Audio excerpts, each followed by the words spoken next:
Oi, pessoal, tudo bem com vocês? Espero que sim. Já me diga aí se você está me escutando, se está tudo ok. Bora lá começar, gente, com o nosso conteúdo de hoje, nosso módulo 2. Espero que você tenha estudado direitinho o módulo 1. Passei para vocês cálculo de medicações, alguns aspectos de administração de medicamentos e também assunto de dengue, tá? Que eu acredito que possa ser um assunto quente aí na tua prova. O que é que a gente vai estudar hoje? Nós vamos estudar hoje intoxicação exógena e também acidentes por animais peçonhentos. A banca, gente, ela tem gostado muito de cobrar intoxicação exógena. Então a gente precisa saber, principalmente aspectos de questões voltados para digitálicos. Eu trouxe aqui um resumo bem interessante, seu material está bem resumido com os principais tópicos e o que não tiver a gente vai acrescentar aqui para poder construir o teu material específico para a tua aprovação. Bora lá!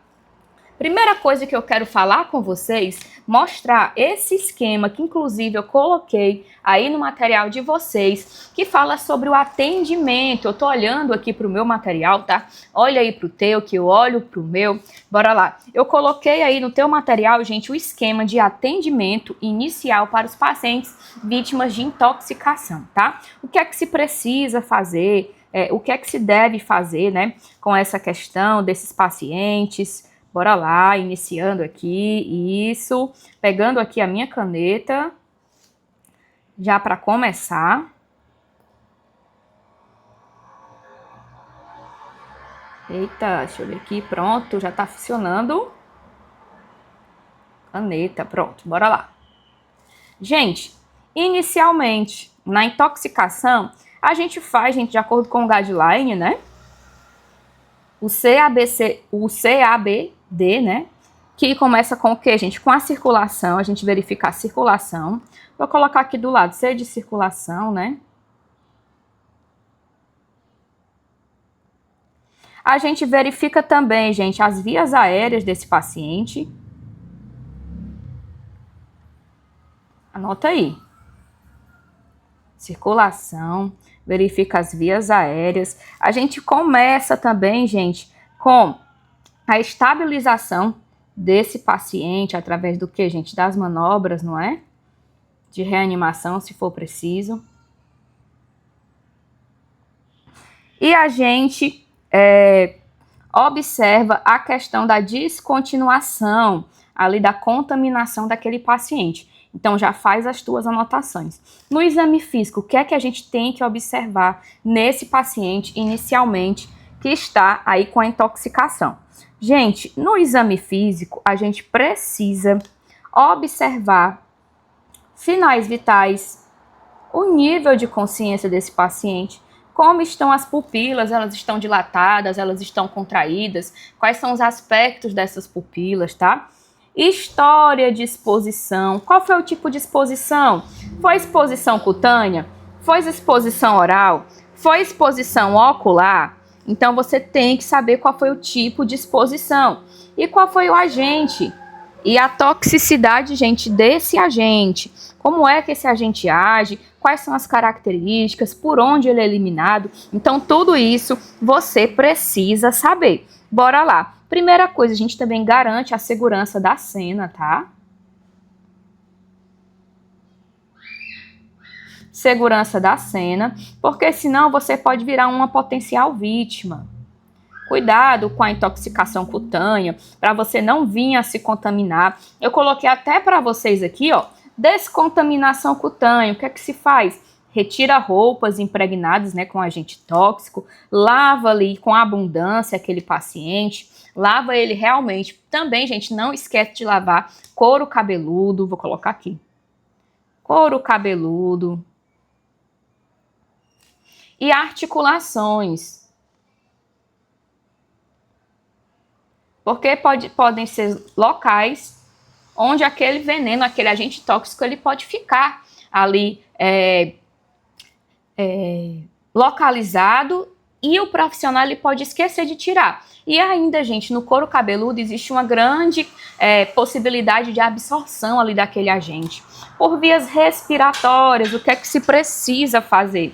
Gente, por vias respiratórias, a gente remove a vítima do local da exposição.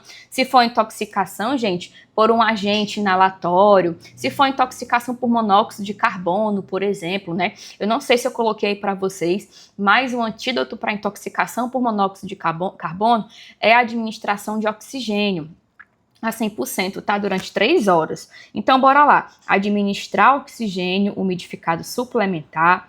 E se for intoxicação ocular? Qual é o tratamento que nós vamos fazer em caso de intoxicação ocular? Gente, na descontaminação da intoxicação ocular, pode-se lavar com colírio anestésico ali no olho afetado, ou então, gente, lavagem com soro fisiológico ou água filtrada na região medial do olho para a região externa, tá? Então, nós temos aqui da região medial para a região externa do olho essa lavagem, com as pálpebras abertas durante pelo menos 5 minutos. Então, anota aí. Tudo foi tirado do manual da Covisa 2017, bem interessante, tá? Você pode procurar aí na internet, caso você queira complementar, e solicitar avaliação oftalmológica. E na descontaminação gastrointestinal, gente, como se faz? Remove o agente tóxico com o intuito o quê? De evitar a absorção. Como é que se remove, gente? Pode ser por lavagem gástrica ou pela administração de carvão ativado. Bora lá voltar para o nosso esquema, que foi retirado aí da Covisa 2017. Então, vamos ver aqui na questão da descontaminação cutânea, né? Quando o agente foi absorvido por via de exposição cutânea. A gente faz a descontaminação cutânea desse paciente, observação clínica, tratamento sintomatológico e de suporte e avaliação por especialista, tá? E se for necessário, gente, faz o quê? Introdução de antígenos aí nesse paciente, de antídotos, quer dizer. Gente, se a intoxicação, se a exposição foi por via oral, então tem que fazer a descontaminação gástrica. Aí o que é que se observa? A ingestão foi em até 1 hora? Se sim, gente, o agente era o quê? Cáustico era agente irritante? Se foi agente irritante, passa aqui para o outro lado, ó, bora ver aqui. Se foi agente irritante, a gente não realiza, a lavagem gástrica. A gente faz endoscopia digestiva alta, tá? Por quê, gente? Porque se você fizer a lavagem gástrica, pode danificar mais ainda ali aquele esôfago, pode danificar mais ainda aquele sistema gastrointestinal do paciente. Então, preste atenção nessas características. E se no caso não for uma substância irritante ou cáustica, aí sim, faz a lavagem gástrica e utiliza-se carvão ativado. E depois, gente, observação clínica, tratamento de suporte, né, sintomatológico e também avaliação por especialidade, tá? E bora lá para ocular, gente. Na ocular faz-se a descontaminação ocular e termina-se também aqui com observação, tratamento de suporte e, caso precise, esse paciente é encaminhado para um especialista. Gente, cuidado, já que nós estamos falando aqui de carvão ativado e de lavagem gástrica, eu queria falar para vocês aqui. Vou colocar aqui, lavagem gástrica, gente, é feita com soro fisiológico a 0,9%. Até quando, professor? Até observar o retorno limpo, tá? Que retorno limpo, gente? Porque não vai fazer a lavagem? A lavagem ali daquele líquido que está sendo expelido, né, pela pressão, ele tem que retornar limpo. Então, enquanto ele não retorna ali limpo, esse paciente precisa passar por esse processo de lavagem gástrica até ser expelido, até ser retirado todo aquele agente tóxico. Carvão ativado, para que serve o carvão ativado? Gente, o carvão ativado, ele vai adsorver as substâncias, né? Ele vai inativar, ele se liga ali às substâncias. O carvão ativado, ele é cheio de poros, né? Por isso que ele é chamado de ativado. E ele adsorve, é como se ele se ligasse ali àquelas substâncias e, consequentemente, quando ele se liga, ele impede que aquela substância se ligue nas nossas células e cause os seus efeitos danosos. Mas cuidado, bora lá. Substâncias que não são adsorvidas pelo carvão ativado. Ácidos, álcalis, álcools, o cianeto, eu deixei grifado aqui para você, ó, cianeto, Metais como lítio, ferro, entre outros, não são adsorvidos por carvão ativado. Aí tem o seu tratamento específico, tá? Tem o manual que eu já falei para vocês da Covisa, se você quiser dar uma olhada. Eu coloquei os principais agentes aqui no teu material escrito para que você possa ver. O carvão ativado pode causar o quê, gente? Cuidado, o carvão ativado, ele pode causar constipação, impactação fetal e principalmente, gente, quando administrado em múltiplas doses. Então tem que tomar cuidado com esses aspectos do carvão ativado, tá?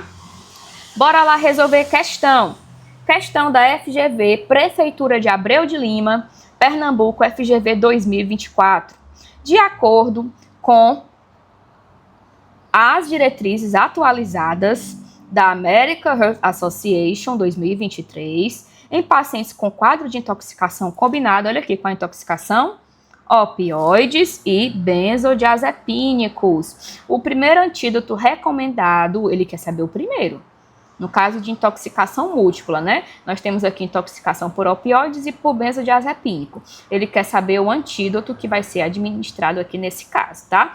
Aquele antídoto que tem uma maior segurança para o paciente. Então, bora lá, gente. Em casos de intoxicação por opioide, a gente sabe que administra naloxona. E em benzodiazepínico, o que é que a gente administra? Em benzodiazepínico, a gente administra o flumazenil. Eu coloquei uma tabela para vocês aqui no material, deixa eu ver aqui se já está aqui a tabela. Eu vou falar, depois eu mostro a tabela, a gente chega já na tabela. Mas você tem uma tabela aí no seu material, uma tabela que eu coloquei para você, que vai te explicar essas características. Gente, a digoxina, ela é um antiarrítmico, tá? Ela é um digitálico, usada em casos de arritmias ou insuficiência cardíaca, tá? Aumenta a força de contração cardíaca. Então, ela não é o antídoto. O glucagon, gente, ele é antídoto para intoxicação por beta bloqueadores. Então, não é o antídoto da nossa questão. O antídoto específico da nossa questão, gente, é a naloxona. Professora, por que a naloxona? Porque ela tem uma margem de segurança maior, certo? Do que o benzodiazepínico. Inclusive, eu coloquei uma tabela aqui para vocês, bora lá ver a tabela. Bem interessante. Deixa eu ver que está aqui. Não, bora lá. Mas você já tem no seu material.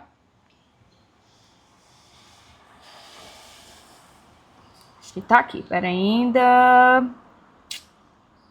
Eu acho que eu não coloquei. Gente, mas tá aí no seu material as características que podem ser alteradas quando se usa o flumazenil. O flumazenil, gente, ele é um antídoto quando ocorre intoxicação por benzodiazepínico, mas ele tem que ser administrado com cuidado, porque ele pode realmente dar uns efeitos aí adversos nesse paciente, tá? Então, flumazenil é intoxicação específica para benzodiazepínico, mas tem que ter, por conta da questão da segurança, da maior segurança, é a naloxona que nós vamos administrar nesse caso. E o nitrito de sódio, gente. O nitrito de sódio é utilizado na intoxicação por cianeto. Deixa eu puxar aqui. Intoxicação por cianeto. Então, aqui você tem resposta item C. Coloquei aqui para ti todas as características de cada um dos fármacos que foram abordados nessa questão, para que você possa saber, tá? Então, a resposta correta é naloxona. Bora para a segunda questão, também FGV 2024, questãozinha recente. A intoxicação exógena aguda caracteriza-se por ser decorrente de uma única exposição a agente toxicológico, ou mesmo de sucessivas exposições, desde que tenha ocorrido no prazo médio de... Gente, intoxicação aguda ocorre no prazo médio de 24 horas. Cuidado, tá? Acima de 24 horas já não é considerado intoxicação aguda. Bora lá para a nossa terceira questão. Anota aí as características e continua, porque o material está bem completo, mas você vai completar ali aqueles assuntos com as questões do teu material. Bora lá. Paciente do sexo feminino, 35 anos, deu entrada na unidade de saúde levada por amigos. Olha aqui as características. Inconsciente, apresentando o que, gente? Miose, contração da pupila, hipotensão, bradicardia, bradipneia e hipotermia. Os amigos informaram que a paciente faz uso, entre outros medicamentos, de morfina para tratamento da dor crônica. A paciente faz uso de morfina, tá? Nesse caso, diante dos sinais e sintomas apresentados e da suspeita de intoxicação por opioide, a conduta imediata, ele quer saber a conduta imediata quando o paciente está o quê? Com intoxicação por morfina, apresentando miose, hipotensão, bradicardia, bradipneia e hipotermia. Qual é essa conduta, gente? Gente, a conduta, quando o paciente está intoxicado por morfina, nós temos que fazer, ó, a abertura das vias aéreas,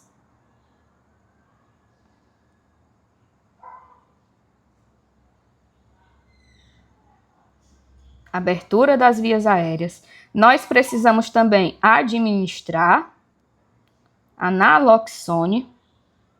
Lembra que o naloxone, gente, ele é utilizado para intoxicações por opioides. Então, nós temos aqui a morfina, que é um opioide, tá? E outra característica, gente, se o paciente tiver em parada cardiorrespiratório, né? Se tiver ausência de pulso, se ele não tiver com pulso, a gente reinicia a reanimação cardiopulmonar, tá? Então, vamos ver aqui qual é a nossa resposta. Gente, resposta... Eita, que hoje está tendo a zoada, mas preste atenção aqui no assunto, porque a gente não pode controlar ambientes externos, a gente pode controlar aí o nosso estudo, o nosso ambiente externo. Se não estiver entendendo, volta ao assunto que vai dar tudo certo. Então, o nosso item correto aqui é o item D, ventilação de resgate e administração de naloxona. Levando em consideração que na intoxicação, gente, por opioides, o que é que a gente vai fazer, né? No caso aqui, a morfina, tá? Nós vamos fazer a abertura das vias aéreas dessa paciente, nós vamos administrar o antídoto, que é a naloxone, que é o antídoto para opioide. No caso, a morfina é um opioide, então a gente administra a morfina. E se o paciente não estiver com pulso, gente, a gente faz o quê? A RCP nesse paciente. Então, item correto, item D. Bora para a questão 4. Um paciente foi atendido na unidade de emergência com sinais e sintomas de síndrome colinérgica. Agora a gente vai entrar nas síndromes, tá? Provavelmente causada por intoxicação exógena. Um dos sintomas da síndrome, gente, bora lá, nós temos as síndromes colinérgicas e as síndromes anticolinérgica. Gente, síndrome colinérgica é causada pelo aumento da acetilcolina, que é um neurotransmissor.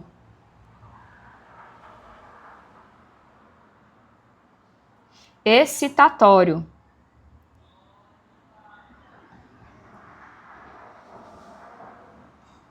Tá? E a síndrome anticolinérgica, gente, causa uma redução da acetilcolina.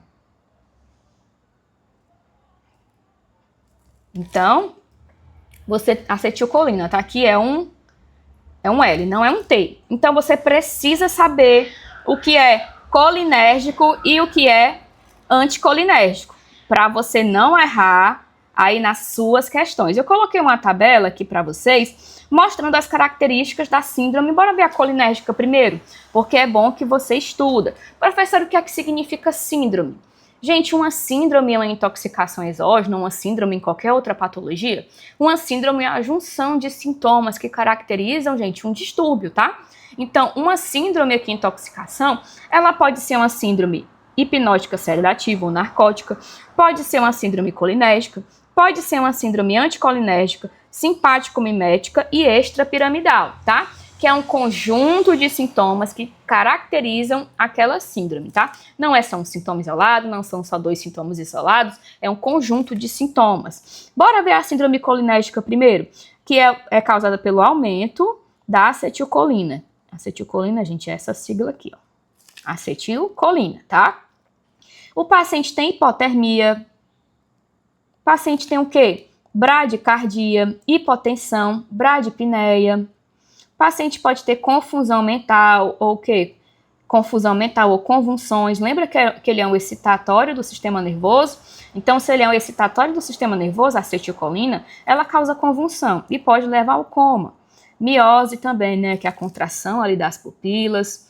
Outros aspectos que o paciente pode apresentar, gente, cialorreia intensa, sudorese, lacrimejamento, náusea, vômito, dispneia, broncoconstrição ou fasciculações. Aqui a gente vê que são características de um paciente que está o quê, gente?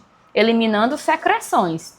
Que é também conhecido como paciente molhado, tá? E também sintomas, gente, musculares, sintomas do quê? De contração muscular, sintomas também de paciente eliminando secreções, como sudorese, náusea, vômito, aumento ali, gente, da secreção salivar, tá? Broncoconstrição, né, contração e fasciculações, por conta ali, gente, da estimulação muscular que causa essas contrações, tá? Aqui, gente, os agentes que causam intoxicação e que causam síndrome colinérgica, nós temos ali os carbamatos, nós temos os organofosforados, coloque aí do lado, gente, os pesticidas, né, organofosforados, pesticidas, carbamato, lembra do chumbinho, gente, chumbinho. Quando fala aqui em organofosforados, lembra dos pesticidas que são utilizados em lavouras, né? E nós temos também intoxicação, gente, colinérgica pela nicotina, que ativa receptores colinérgicos, receptores de acetilcolina e causam esses efeitos, tá? Gente, se o colinérgico aumenta a secreção de acetilcolina, o anticolinérgico reduz essa secreção. Gente, tudo tem que estar em equilíbrio, tanto o aumento como a diminuição de substâncias no nosso corpo tem que estar em equilíbrio. Então, se a acetilcolina está alta, ela causa efeitos como paciente molhado, como contrações, e se a acetilcolina está baixa, ela também vai causar outros efeitos que nós vamos ter aqui. Então, temos que saber que tudo tem equilíbrio. Então, anticolinérgica, gente, redução do nosso neurotransmissor excitatório, a acetilcolina. Como o paciente que tem redução, gente, da acetilcolina, ele pode se apresentar hipertermia, taquicardia, hipertensão, taquipneia, midríase, né, gente, dilatação ali do tamanho da pupila, agitação, alucinações, delírio, convulsões, certo? E o que causa, gente, essas características? A atropina. O tratamento para intoxicação colinérgica, gente, é o uso de atropina, um dos tratamentos. Mas a atropina, ela tem que ser dada sob observação, porque em altas doses, gente, a atropina causa o quê? Ataque cardíaco desse paciente. Então, é uma característica que sim, que deve ser observada, tá? É por isso, gente, que a atropina em altas doses pode o quê? Gerar uma síndrome anticolinérgica. Não só a atropina, como antihistamínicos, antidepressivos tricíclicos. Bora voltar lá para a nossa questão, para a gente ver aqui as características da síndrome anticolinérgica. Nós vimos, gente, que uma das características aqui da intoxicação exógena, né, que gera síndrome anticolinérgica, é a midríase, tá? É uma dos sintomas dessa síndrome, tá bem aqui, ó. Midríase, síndrome anticolinérgica causa midríase. Nossa resposta é o item C. Eu espero que você esteja entendendo, estou falando aqui direitinho, cada um dos assuntos, explicando o mecanismo de ação, te explicando também a parte fisiológica ali de cada um dos neurotransmissores, como a acetilcolina, por que aumenta um certo ponto, por que diminui outro ponto, você precisa saber. Bora lá, continuando, quinta questão, FGV 2024. De acordo com as diretrizes atualizadas da American Heart Association, na assistência a um paciente com intoxicação, olha aqui, porque ele quer por cianeto. O tratamento inicial recomendado é naloxona, gente. Naloxona, intoxicação por opioide. Flumazenil, intoxicação por benzodiazepínico. Azul de metileno, gente, azul de metileno, ele é utilizado para intoxicação. Na verdade, gente, ele é um antídoto para intoxicação por desculpa, escrevi errado. Metemoglobina Meta-hemoglobinemia. Meta-hemoglobinemia, que é um I, tá? A hidroxicobalamina, gente, é o agente que é utilizado para tratar intoxicações por cianeto. Então, nosso item correto é o D. E o bicarbonato de sódio, gente, ele é utilizado para tratamento da acidose. Então, não faz parte. Opioides trata-se com naloxona. O flumazenil trata intoxicação por benzodiazepínico. Azul de metileno vai tratar, gente, episódios de metemoglobinemia. E o bicarbonato de sódio trata a acidose. Hidroxicobalamina, gente, é o antídoto para intoxicação por cianeto. Então, o nosso item correto aqui é o item D, D de dado. Anota aí, inclusive eu coloquei aqui para você no material, é a tabela, que eu preparei essa tabela aqui de acordo lá com o manual, que eu coloquei a referência aí para vocês. Lá tem outros antídotos, eu peguei os principais, tá? Para o material não ficar tão extenso, mas bora lá. Hidroxicobalamina, intoxicação por cianeto de hidrogênio, tá? Tem que ser observado que esse paciente que faz uso de hidroxicobalamina, ele pode apresentar descoloração da pele, urticária e alergias. Outro tratamento, gente, para intoxicação por cianeto é o tiosulfato de sódio. Eu coloquei aqui para vocês, gente, o tratamento para intoxicação por arsênico. A gente tem visto muito aí, né? Esse tipo de intoxicação acontecendo aí no nosso país. Então, decidi colocar aqui para você, porque caso caia na tua prova, se for cobrado na tua prova, você já sabe. Gente, Succinner é um dos tratamentos, ou dimercaprol, tá? Não esquecer. No caso, gente, de intoxicação por propanolol, utilização de beta-bloqueadores, intoxicação por magnésio, a gente utiliza o cálcio, intoxicação por chumbo, gente, é DTA, opiáceos, que são os opioides, naloxona, intoxicação por haloperidol, gente, que é o quê? Que é um antipsicótico, tá? No tratamento da esquizofrenia. O biperideno trata ali a intoxicação pelo haloperidol. Então, nós temos aqui questão 5, hidroxicobalamina. Bora lá, continuando, questão 6, 2023. Estou olhando aqui o nosso tempo. Um paciente em tratamento oncológico apresentou sintomas característicos de intoxicação por morfina. Vocês percebem que tem ali, a banca tem uma predileção por agentes que o antídoto para intoxicação pelo benzodiazepínico, digitálicos, opiáceos, tá? No caso a morfina, né, que é um opiáceo. Então, cuidado, você não pode fazer a prova sem saber essas características. Assinale a opção que indica o medicamento que deve ser usado para reverter esse efeito. Bora lá. Gente, ele quer saber qual é o antídoto para intoxicação por morfina. Lanexate, gente, ele é um antídoto para intoxicação pelo Desculpa, gente, ele é o flumazenil. Tá? Né, a gente conhece o Lanexate como flumazenil. Naloxona é o nosso item correto, que é utilizado para intoxicação por opiáceos. Lembra que a morfina é um opiáceo? Agora, bora para a nossa questão C. Etomidato, ele é utilizado, gente, como anestésico. Ele é um indutor anestésico, não tem nada a ver ali com antídoto. Flumazenil, gente, que também é o mesmo item aqui do item A, né? Que também é conhecido como Lanexate. Flumazenil, ele trata intoxicação por benzodiazepínico. O midazolam, gente, é um benzodiazepínico. Professor, o que é um benzodiazepínico? Gente, é um agente inibitório do sistema nervoso central, que vai causar o quê, gente? Uma redução ali da excitação, né, no sistema nervoso central, tá? Reduz aquela excitação, porque aumenta a transmissão GABAérgica. Aumenta o GABA. Por isso que é conhecido, gente, como o quê? Efeito inibitório.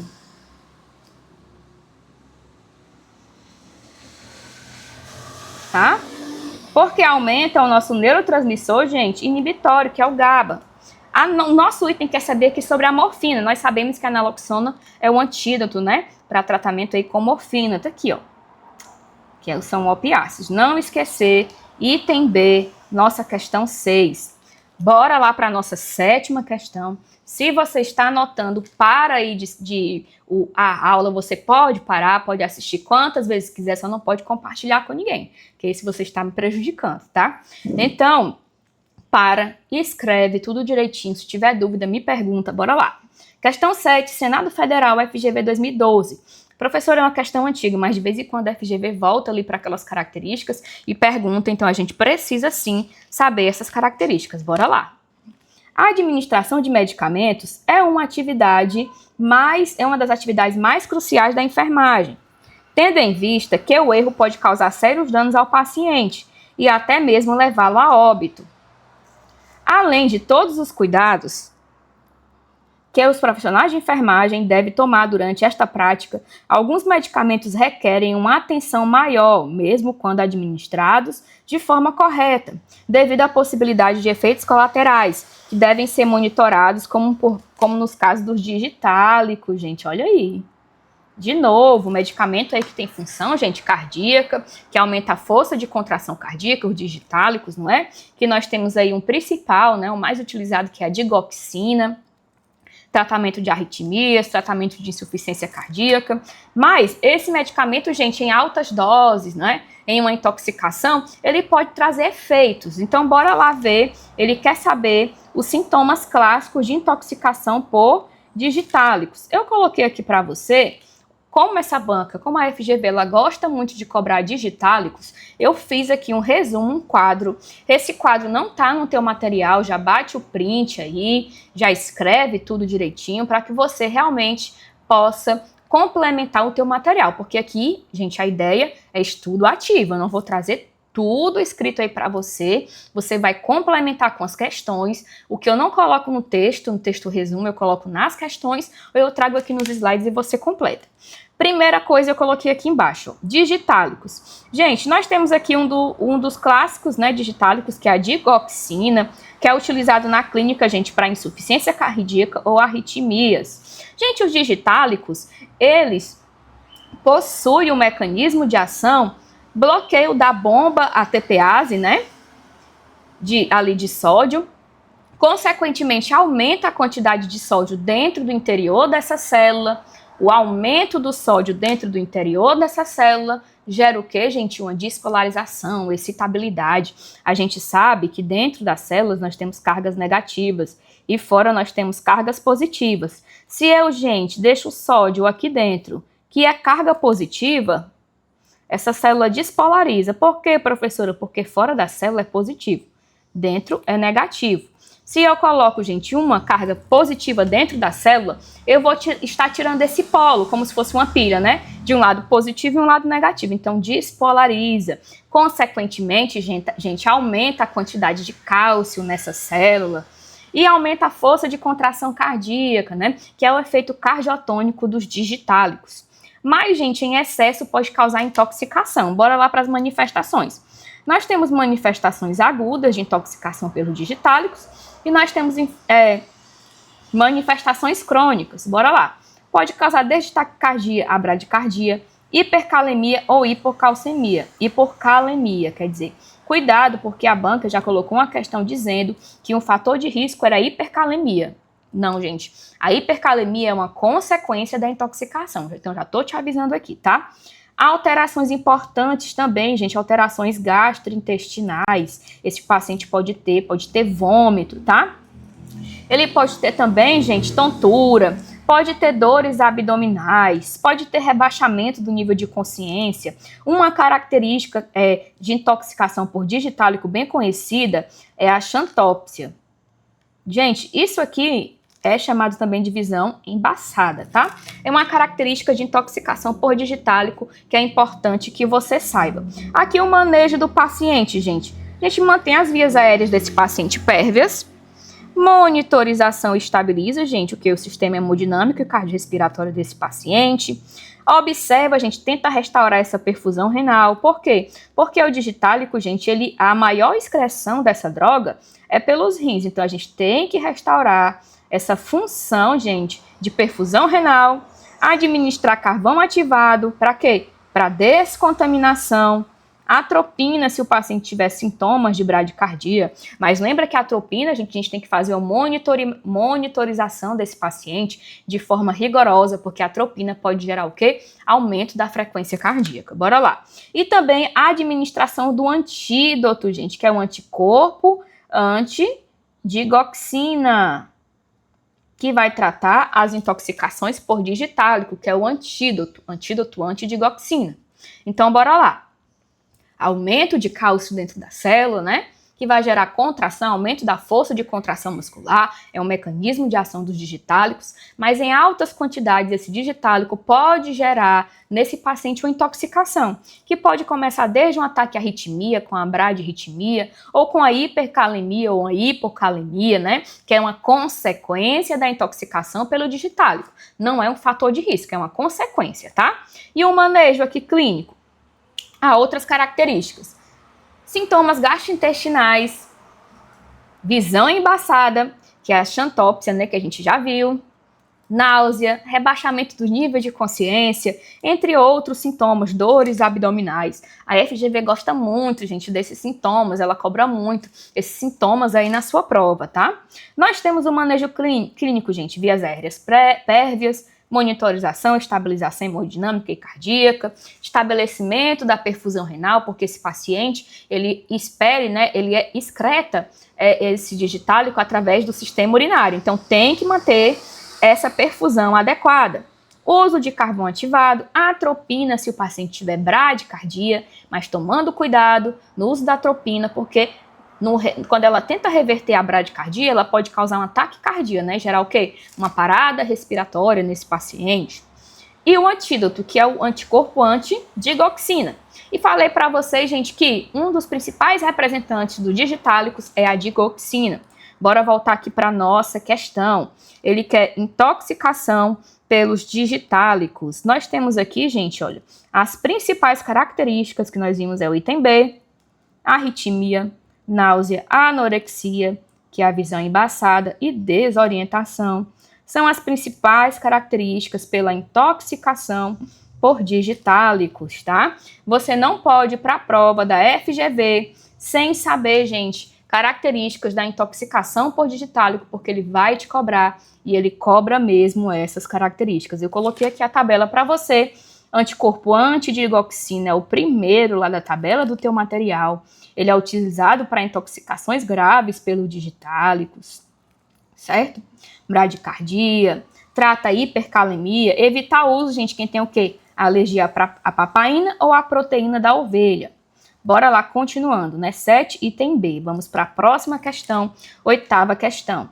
A equipe de enfermagem deve estar atenta aos sinais de intoxicação em pacientes que fazem uso de digitálico. Gente, mais uma questão de digitálico. Você tem dúvida de que você precisa estudar esse assunto para resolver questões da tua prova, que se for cair, ela pode colocar digitálicos aí nas tuas questões e a gente não tem dúvida. Então, bora lá, gente. Quais são os sintomas de intoxicação por digitálicos? Nós temos aqui, ó. Lembra dos sintomas gastrointestinais, ó? Anorexia, náusea, vômito. Esses são os sintomas característicos de intoxicação por digitálico. Item C. Bora lá para a nossa questão 9. Uma das principais preocupações relacionadas à terapia com digitálicos é quanto ao risco de intoxicação, mais uma questão de digitálicos. A esse respeito, assinale V para as afirmativas verdadeiras e F para as falsas. Os sintomas clínicos de intoxicação por digitálicos incluem a anorexia, náusea, vômito, fadiga e mal-estar. Gente, verdade, aqueles sintomas ali gastrointestinais, né? Característicos de intoxicação por digitálicos. A enfermagem deve monitorar o paciente para os fatores que aumentam o risco de intoxicação, como, por exemplo, a hipercalemia. Gente, a hipercalemia não é um fator de risco, não. A hipercalemia, gente, é um sintoma da intoxicação. Não é um fator de risco que vai gerar, gente, a intoxicação pelo digitálico, não. Ela é um sintoma da intoxicação pelo digitálico, né? Digitálico. Então, nosso item segundo está errado. Vamos para o item terceiro. Pacientes em uso de digoxina devem ter a função renal monitorada. Sim, lembra que a gente viu que a digoxina, os digitálicos, eles são excretados principalmente pelo sistema renal, então tem que ter uma monitorização rigorosa do sistema renal, tentar restaurar de imediato esse sistema renal para evitar que esse paciente ele possa o quê, gente? Ter um dano maior desse sistema. Principalmente aqueles com 65 anos ou mais, uma vez que esse medicamento é eliminado pelos rins. Verdade. Verdadeiro. Então, nosso item correto aqui, gente, item A. A de aprovação. Gente, eu espero que você tenha entendido. Deixa eu ver se tem mais alguma coisa aqui para mostrar. Não. A gente já vai começar animais peçonhentos, ler o material de intoxicação que eu preparei com o maior carinho para você. Está bem organizado, bem direitinho, gente, tudo ali o que foi cobrado pela banca, principais aspectos, tabela bem organizada. Agora vamos passar para animais peçonhentos, que é um assunto, gente, que eu não encontrei tanta questão. Acho que você viu aí no seu material que nessa parte de animais peçonhentos eu coloquei várias questões para a gente utilizar como guia ali para o nosso estudo ativo, que é o nosso estudo por questões. Então você vai estudar a teoria e vai estudar, gente, as características de acordo ali, gente, com o material. Bora lá. Gente, lembrando que acidentes por animais peçonhentos, eles são o quê? São agravos de notificação compulsória de que tipo, gente? Imediata. Imediata. Ou seja, tem que ser comunicado em 24 horas. E deve ser registrado aonde, gente? No Sistema de Informação de Agravos de Notificação, que é o SINAM, que são realizadas através de quê? Preenchimento de ficha de notificação, investigação de acidentes por animais peçonhentos. Bora lá. Primeira questão. Prefeitura de Abreu de Lima, Pernambuco, FGV 2024. A notificação compulsória relacionada a acidentes com ferroada de escorpião marrom deve ser o quê? Realizada em até... Gente, lembra que acidentes por animais peçonhentos, eles são de notificação compulsória, ou seja, obrigatória, e de forma imediata, ou seja, em 24 horas. Então, nosso item correto aqui, gente, item B de bola. Nós acabamos de ver ali nas questões, eu estou colocando aqui para você, né? Bora lá para a segunda questão. 2025, UFC... CG, né? Campina Grande, Universidade Federal de Campina Grande, 2025, questãozinha aí atualizada, gente. Sobre acidentes por animais peçonhentos, marque a alternativa que contém um gênero de serpente que causa acidente tipo elapídico. Bora lá, bora lá. Gente, os acidentes do tipo elapídico, eles são causados por quem? Bora lá. Gênero Lachesis, gente. Lachesis, ele é causado pela surucucu. Epa, errei aqui, vou copiar de novo. Surucucu, um dos principais representantes aí do laquético, né, do gênero Lachesis, é a surucucu. Crotálico, gente, é do quê? Crotalos, principal representante, gente, cascavel, tá? Brotocópias, na verdade é Botrops, né, gente, que é o quê? Que causa acidente botrópico, e um dos principais representantes, a jararaca, tá? Então, nós temos aqui, gente, que elapídico é representado pelos micruros, que é o item D, que é conhecida como a nossa cobra coral verdadeira. Então, item correto, item D de dado. Você tem que saber os representantes de cada um dos gêneros que tem importância médica aí no nosso país, botrópico, crotálico, laquético e elapídico, que são os principais. A gente vai ver aqui, eu coloquei no teu material. Você precisa saber os principais de cada um. Você precisa saber também, gente, quais são as características ali, as manifestações clínicas, gente, que são geradas pelo acidente, por aquele tipo, né, de serpente. E você precisa saber o tratamento. A gente vai ver mais lá pra frente, certo? Vamos ver agora escorpião.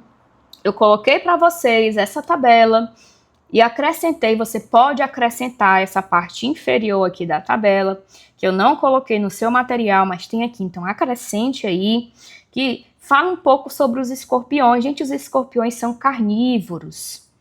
Eles comem o quê? Insetos, baratas. Então, quando tem inseto em uma residência, gente, eles, como por exemplo, quando tem muita barata na residência, provavelmente tem escorpião. Por quê? Porque escorpião se alimenta de barata. Ele é um animal carnívoro. Bora lá. O escorpião, gente, ele inocula o veneno através do aparelho inoculador. Quem é que tem mais risco de desenvolver as doenças graves ali pela intoxicação, né? Após a picada do escorpião? Gente, crianças. Crianças, elas têm a maior possibilidade de desenvolver ali os sintomas mais graves. A gente vai ver quais são os sintomas caracterizados como graves, tá? Já já a gente começa a ver esses sintomas caracterizados como graves. E essa criança, ela tem que ser observada, gente, em torno de 12 horas. E como é feito o diagnóstico, gente? Através da avaliação clínica e epidemiológica. Como assim? Existem locais, gente, que tem um alto índice ali, né, de casos de intoxicação por escorpião, de acidentes por animais peçonhentos, né, no caso escorpião. Então, a gente avalia os sintomas clínicos e também, gente, se aquela região ela é endêmica ali para aquele problema. O tratamento. Gente, infiltração anestésica, porque causa muita dor. Uma das principais características aí, gente, do acidente por escorpião é a dor. E o uso de dipirona e o soro, gente, certo? Anti-escorpiônico. Bora lá ver a nossa próxima questão. Pra gente ver a próxima, a gente tem que ver essa tabela aqui que eu coloquei pra você, tá? Então, bora lá. Essa tabela eu fiz um acréscimo com relação ao tratamento. Gente, a intoxicação, o acidente com escorpião, ele pode trazer sintomas leves, que são o quê, professora? Dor e parestesia no local da picada, gente. Moderado, dor de maior intensidade. Aqui o paciente já se mostra agitado, pode ter um aumento da frequência respiratória, frequência cardíaca e náuseas. E no grave, gente, nas manifestações graves, aqui já é manifestação o quê? Sistêmica, tá? Lembra de sistêmica. Que o paciente tem vômitos profusos e incoercíveis, sudorese profusa, cialorreia intensa, convulsão, choque, edema pulmonar, certo? E também todas as manifestações leves ou moderadas que nós vimos aqui acima. Ou seja, além das manifestações leves e moderadas que nós vimos lá acima, esse paciente que tem os sintomas graves da manifestação dele após a picada do escorpião, ele tem efeitos sistêmicos, como cialorreia profusa, sudorese, também convulsões, choque, tá? Então é importante que você saiba. E o tratamento, gente, no caso de acidente leve? Não se utiliza soro nos leves. Soro o quê, gente? Soro anti-escorpiônico. Mas a gente utiliza o soro anti-escorpiônico e caso não tenha, a gente utiliza o soro anti-aracnídeo nos casos moderados. Aí o que vai diferenciar do caso moderado para o caso grave no tratamento é o número de ampolas. No caso moderado, de 1 a 2 ampolas de soro. Que tipo de soro? Soro anti-escorpiônico ou soro anti-aracnídeo, né? Se não tiver o soro anti-escorpiônico.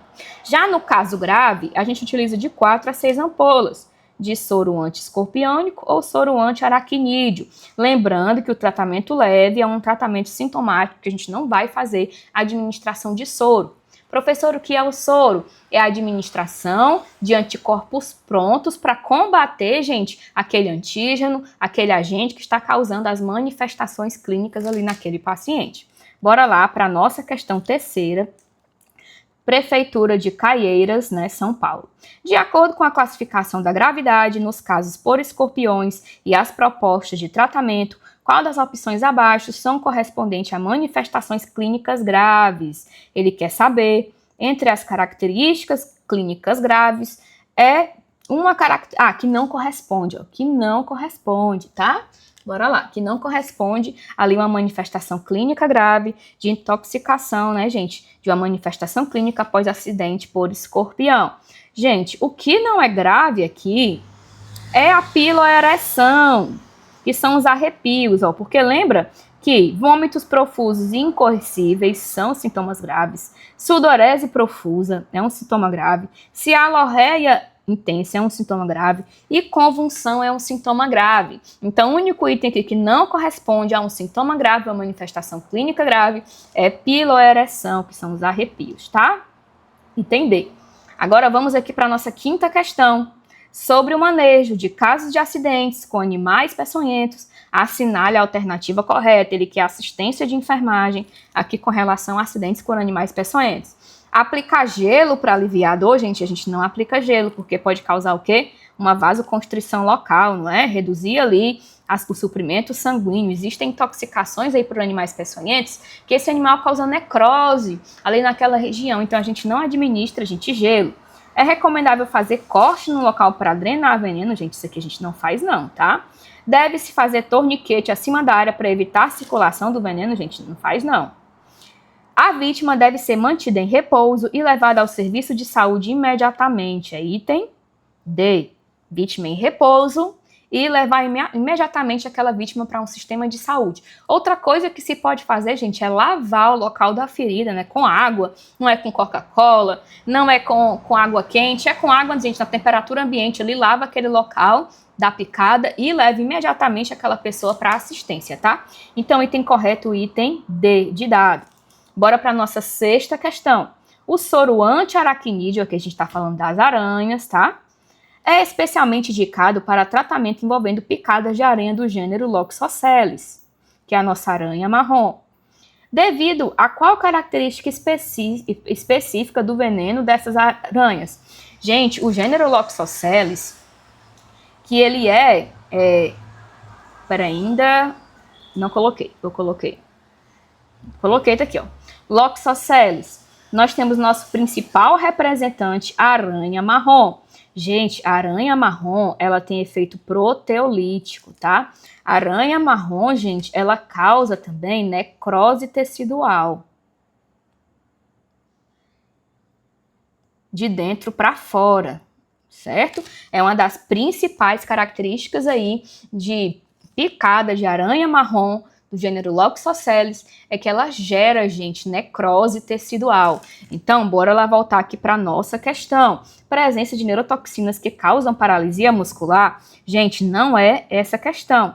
Alta concentração de enzimas proteolíticas que causam necrose tecidual. Que é proteolítica, que quebra a proteína. Lítico, vem de quebra, né? E proteo vem de proteína. Então, nosso item correto aqui de envenenamento, porque intoxicação, eu já estou misturando tudo, né, gente? Intoxicação, veneno, tudo, porque são assuntos ali que eu coloquei próximo, né? Mas vocês estão entendendo, né? Gênero Loxosceles, após a picada, gente, por uma aranha marrom, que é do gênero Loxosceles, o paciente pode apresentar efeitos proteolíticos. Eu preciso saber os principais efeitos ali de cada gênero, você precisa saber, tá? Alguns têm efeitos proteolíticos, outros efeitos neurotóxicos, você tem que saber, porque isso é cobrado pela tua banca. Então, temos aqui item correto, gente, item B. Eu quero fazer aqui um acréscimo com vocês aqui no material, porque é bem importante, gente, fazer esse acréscimo. Eu trouxe até aqui umas anotações para fazer aqui contigo, tá?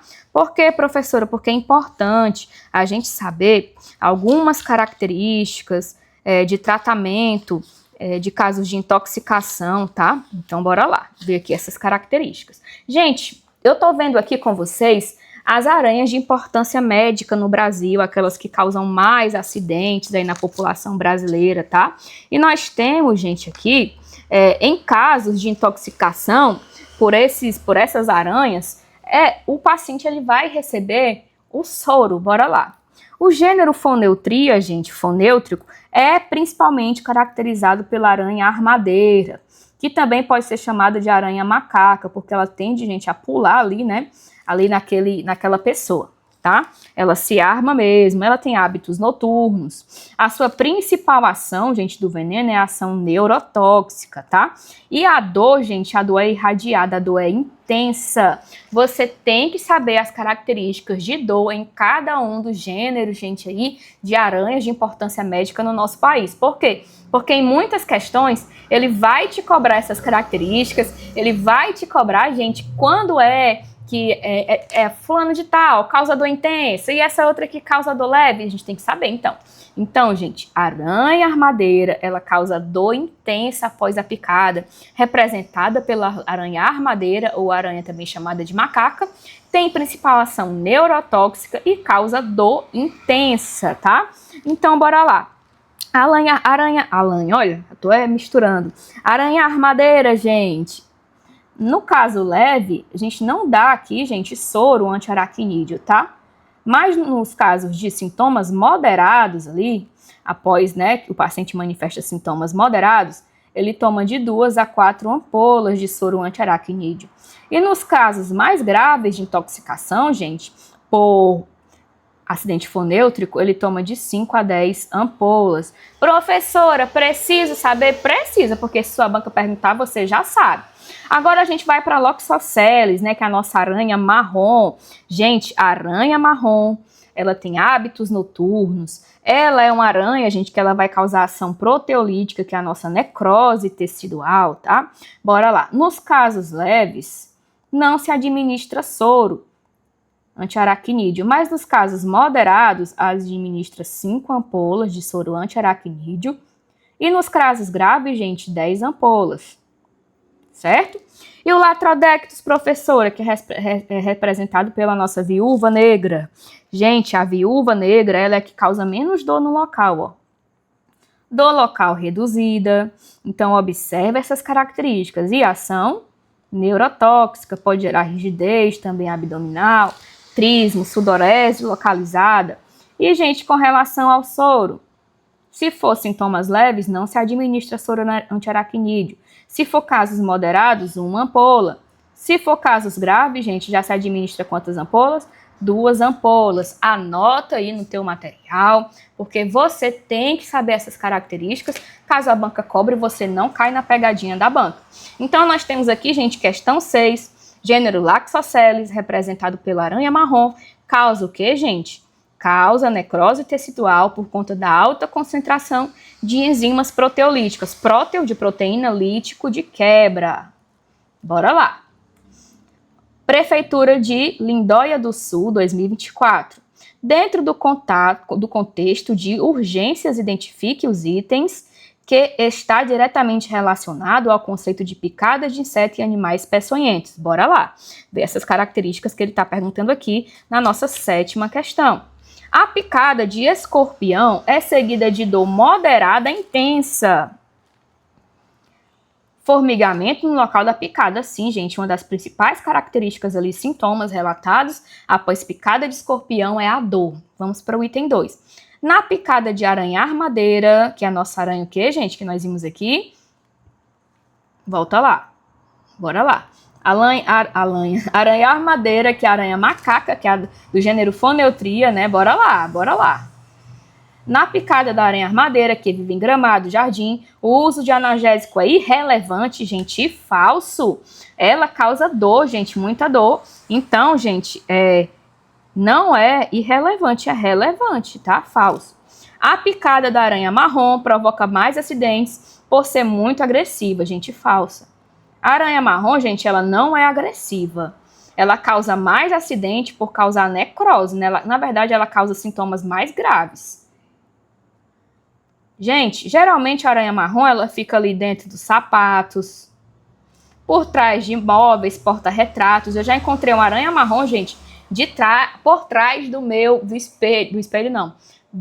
relógio de parede da minha casa. Tinha uma aranha marrom, certo? Então, gente, ela só reage àquela aranha quando ela é esmagada, né? Quando ela é pressionada, quando você coloca o pé no sapato ou veste uma roupa que ela está ali localizada, aí geralmente ela pica, tá? Para se defender, ela não é agressiva.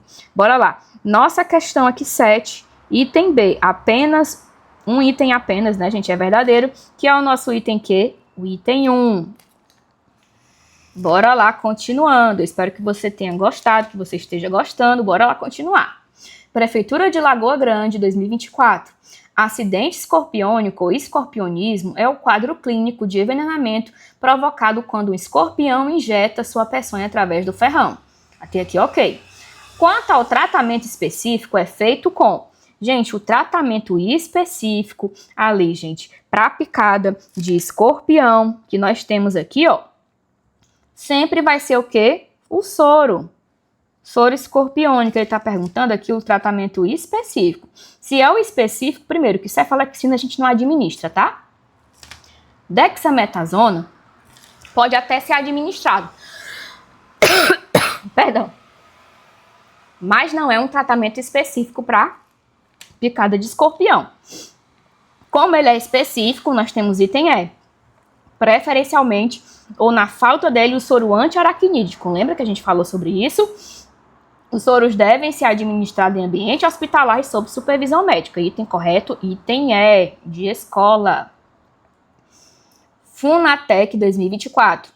O que caracteriza um animal peçonhento? Possuir glândulas produtoras de veneno? Gente, aqui é o quê? É um animal venenoso, ele produz veneno, venenoso. O animal peçonhento, ele tem o quê? O aparelho inoculador. Para inocular aquele veneno, tá? Ter um aparelho inoculador, um aparato, né, inoculador, para injetar veneno no corpo da vítima. O item correto aqui, item B de bola. Bora lá para a nossa próxima questão. A necrose local é característica da picada por quem, gente? Pela aranha marrom. Gente, lembrando que a aranha caranguejeira, ela causa mais efeitos tópicos, gente. Por conta ali dos pelinhos que ela solta ali, né, da superfície, ela pode causar irritação na pele, tá? A viúva negra nós já vimos, a aranha armadeira nós já vimos, né? Certo? E a aranha de jardim não causa nenhum efeito ali, não. Então, picada, necrose é causada por quem? Pela aranha marrom, pela ação o quê? Proteolítica. Proteolítica da aranha marrom. Bora para a próxima questão. Questão 11. Envenenamento causado pela inoculação de toxinas por intermédio de presas de serpente, podendo determinar alterações locais e sistêmicas. Sobre a manifestação sistêmica em decorrência deste tipo de acidente, a gente pode afirmar que ele está querendo saber sobre a intoxicação, né, gente? Por esses agentes. Espera aí que não está aparecendo direito aqui, né? Deixa eu ver se eu dividi a questão. Não dividi a questão. Vamos ver os itens, porque eu não estou conseguindo aqui ver, gente, os itens, né? Bora lá.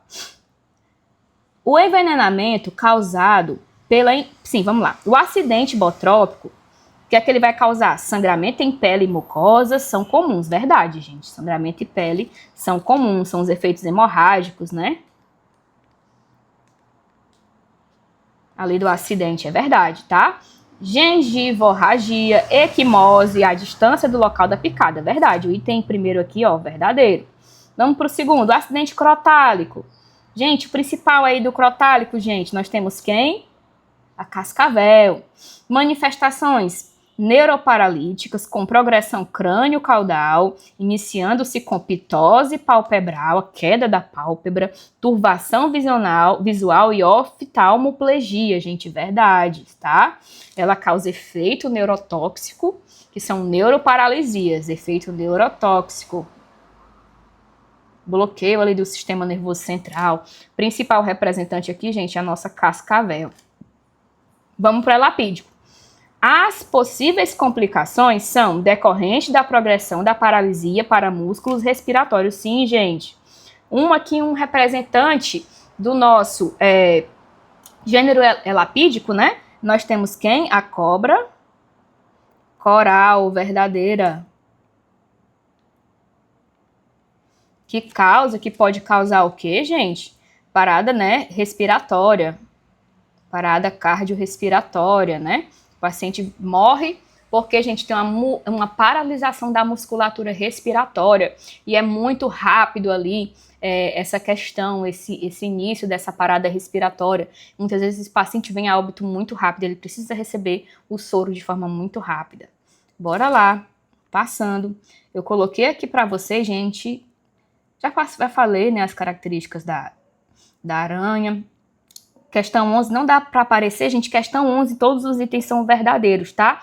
1, 2 e 3 são verdadeiros. O item E é o nosso gabarito da questão 11. Bora lá. O escorpionismo é um quadro do envenenamento humano causado pelo veneno escorpiônico. São características do quadro clínico sistêmico de escorpionismo. Bora lá. Característica de escorpionismo. Duração de poucas horas e sem necessidade de soroterapia, gente, não é duração de poucas horas, tá? Mas não tem necessidade. Sintomas clínicos, quadro sistêmico, gente, tem necessidade sim de intoxicação. Se for um caso leve, não tem necessidade de utilização de soro, mas se for um caso grave, sim. Dor de intensidade variável e sinais inflamatórios. Gente, não é intensidade variável, é intensa, tá? Agitação desproporcional à dor, sudorese profusa, hipotensão e taquicardia, sim, são sintomas aí da nossa intoxicação por quadro clínico sistêmico após picada de escorpião. Sistêmico causa agitação, desproporcional à dor, sudorese profusa e hipertensão e taquicardia, verdade. Marca de ferrão geralmente invisível, evolução benigna na maioria dos casos. Não, gente, geralmente pode ficar ali uma marca, né? E o paciente sente dor. E no caso da sistêmica, pode evoluir, gente, para a morte, tá? Então, gente, bora lá ver aqui. Eu já falei, não foi do tratamento pelo escorpião? Então, o item correto, o item C. Gente, eu quero falar aqui com vocês das cobras com relação ao soro. Eu não sei se eu coloquei aqui para vocês a tabelinha.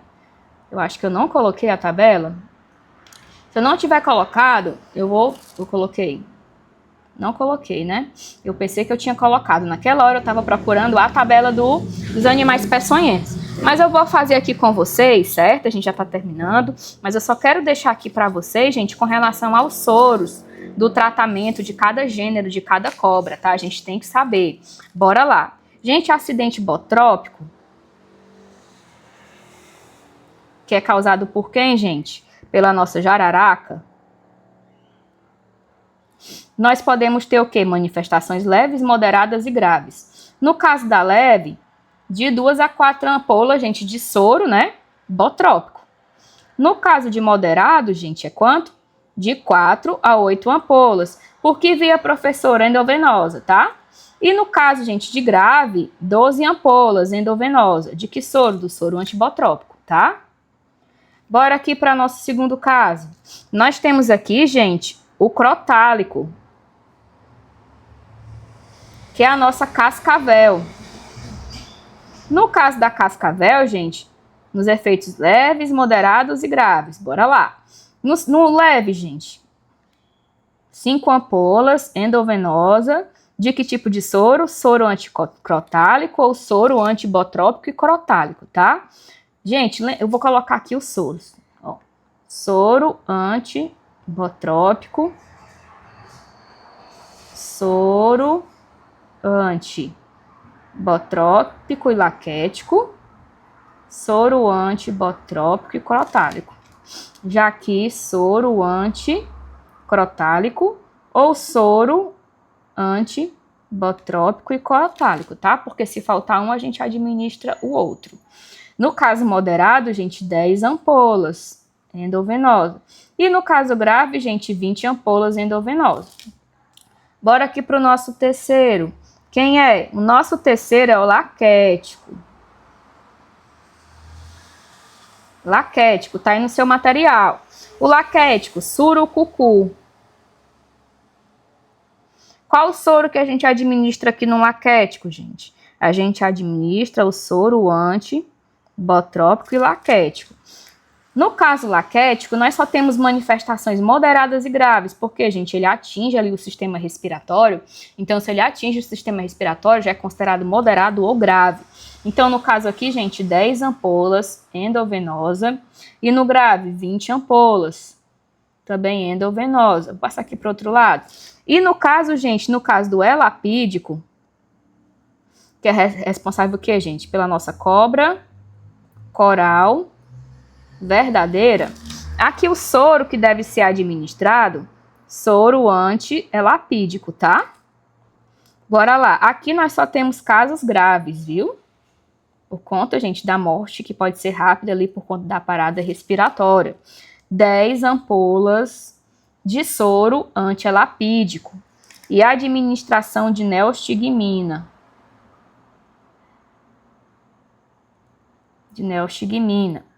Até a administração do soro. Então fica aí para você essas anotações para complementar aí o teu material. Espero que você tenha gostado. Qualquer coisa repete, revisa tudo, que vai dar tudo certo. Pode entrar em contato. Até a próxima aula.